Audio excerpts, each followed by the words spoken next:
Rocket Knight Adventures is the best game of all time.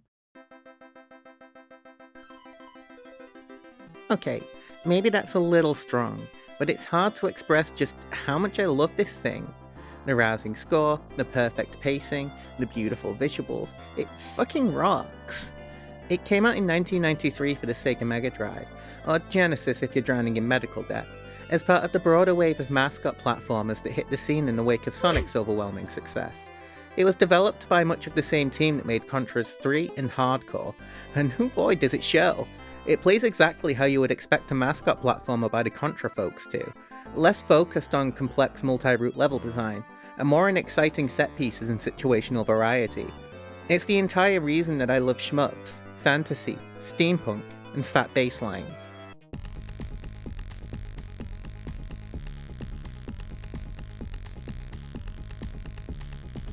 This crab mech boss, from about a third of the way in, may well be my very earliest memory.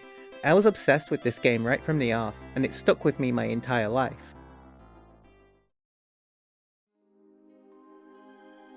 One of the other major fixtures of my early childhood was Fleetway's Sonic the Comic. For the uninitiated, this is not the American comic published by Archie where his friend Mello dies of an overdose, and an alternate universe Knuckles crucifies the entire cast. This is the much more reasonable and age-appropriate British comic, where Super Sonic is an unhinged murderer, and an army of Metal Sonics exterminate nearly all life on Mobius. I absolutely loved this thing as a kid. It's what motivated me to learn how to read. It colored my perception of Sonic for years, and for whatever reason, I actually thought the games were an adaptation of the comic, and not the other way around. It would take me getting yelled at on the Mobius forum in 1999 or so to clear up that misconception. Early in its run, Sonic the Comic was really more of a Sega magazine than a Sonic comic specifically. It featured tips and tricks, reviews and previews, and stories based off of other popular Mega Drive games. The headline Sonic stories, dramatic as they could be, skewed towards the younger end of the comic's audience, while strips like Streets of Rage and Eternal Champions targeted a slightly older tween and teen demographic. The strips could diverge pretty heavily from the source material, like Shining Force taking place in a post-apocalyptic future Earth where the main villains are threatening to detonate a nuclear bomb, but so many of these games were so light in story it was kind of hard to tell. Not Shining Force though. I don't know what happened there. The Sparkster strip would first appear in issue 53 in May of 1995, and man, what a stacked issue! The finale to Shinobi, the first part of the Chaotix adaptation, and Sonic packing heat. Great shit. I actually didn't get to read this when it was new. We could only get new issues of the comic sporadically whenever the clerk at the newsagents was too exhausted to pay attention. So I missed a lot of really iconic moments and stories over the years as a result, like Knuckles packing heat. But luckily, thanks to the power of the internet, I was able to catch up on what I missed later on in my teenage years, and what I found here was a total banger.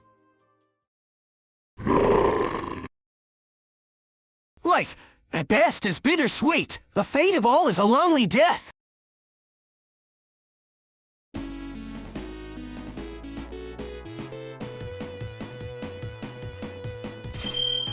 Sparkster's story was penned by lead Sonic writer Nigel Kitching, with art by Keith Page, best known for his work on Commando.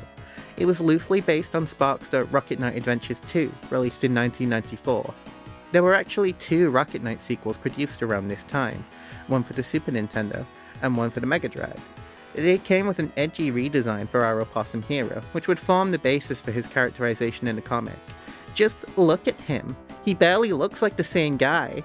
I'm gonna be honest, while I much prefer the look of the original game overall, I really fuck with Sparkster's redesign. Give me the...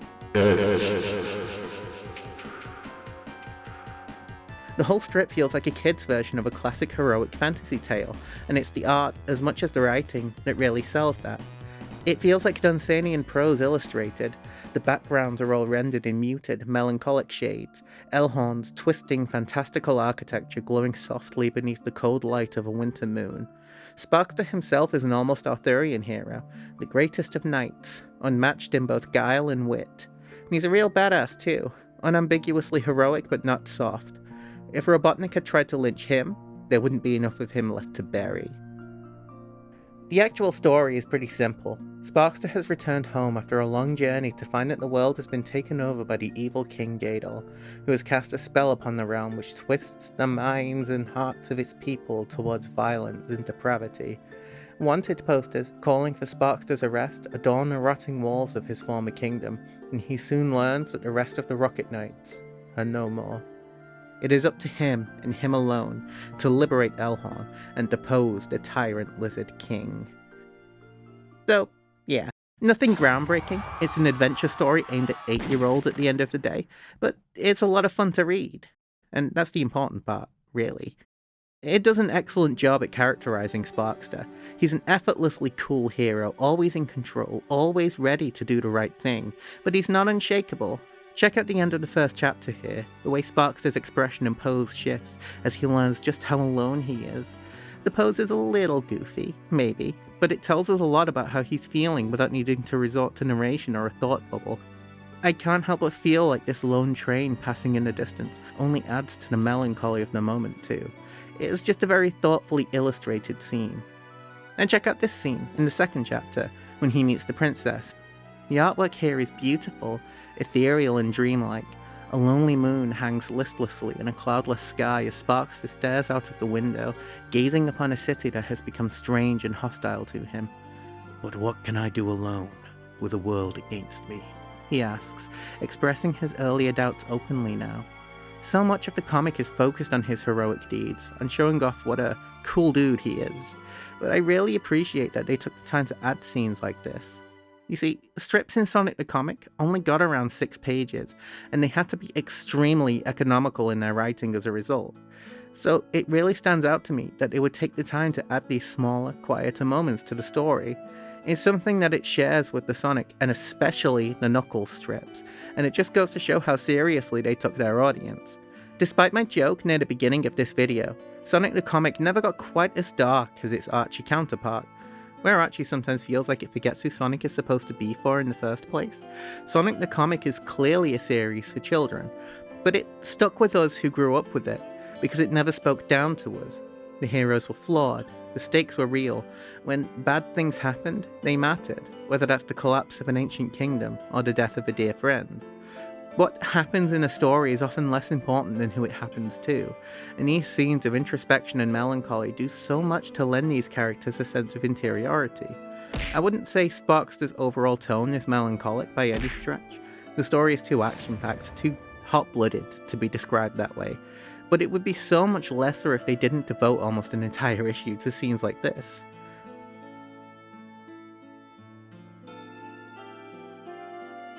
And if Sparkster's character adds pathos to the story, Gadol's adds so much needed levity.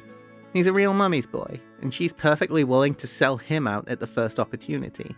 He spends the entire arc trying to be a credible threat, but is consistently undermined by this relationship. I love it. It's not laugh out loud hilarious by any means, but it did get a sensible chuckle out of me, and I'm pretty sure I would have absolutely adored it as a kid. The strip was incredibly popular, and there were plans to produce further stories in its continuity, but it was not to be. Nigel Kitching would state on the Sonic the Comic Online forums that he had written 5 or so parts of a sequel series, but was told to stop when it turned out the publisher didn't actually have the rights to use the character. While he isn't certain what happened, he raises the possibility that they may not have even had permission for the original story. I'm not sure how likely this is. There's copyright info at the beginning of the comic, and the Konami logo suddenly appears next to the strip's title beginning with Part 3, but it would be huge if true. Keith Page, on the other hand, glibly states in his blog that Fleetway forgot to renew the rights, but I'm not sure how literally we're supposed to take this. Incidentally, Kitching believes that Page wanted to write the second series all by himself. It seems that Page had submitted an illustrated draft of his own to the editor, which was then sent to Kitching for him to peruse. Looks like we got a new case to solve, guys! Page has posted some of the artwork he had produced for the series on the aforementioned blog, and god, if this had been published, it would have been some of the most striking art in the entire comic. This shit bangs. Also look, it's fucking Axel Gear, Sparkster's rival from the games. He looks like a kind of stock shonen rival, a Virgil or Sasuke type character, but there's actually something pretty unique about him. He's a little... He attacks you from behind, he chases you in a giant mech, he smashes the walls of the pigsty to try and suck you out into the void of space. He is out for blood, and he will give himself every advantage he needs to get it from you. I love him. Despite being a major part of every Sparkster game up to this point, he's completely absent from the comic. 0 out of 10, worst adaptation of all time. It's fine now. The story we got is up there with the comic's best. It's not perfect, granted. Despite how beautiful it looks at its best, the art can get a little wonky at times. It took me a while to figure out what the line of action here was even supposed to be, and the posing is so stiff. But what you have to remember is that Sonic the Comic was released on a strict 2-week schedule, and that is not a lot of time to produce 6 to 7 pages of quality coloured artwork. And despite Kitching openly stating that he wanted to work with Dobbin on this series, the writing and illustration worked together beautifully to tell this story. It's a genuine shame that we didn't get more Sparkster. I really feel like he could have been one of the mascot greats, up there with Sonic, Mega Man, Crash Bandicoot. Not you. And Spyro, and Croc. But alas, it was not to be. Still, at least we got a fun comic series and a couple of great games out of it while it lasted. And you know, I did actually play that 2010 reboot from Climax Studios, and honestly, I can tell they worked really hard on it.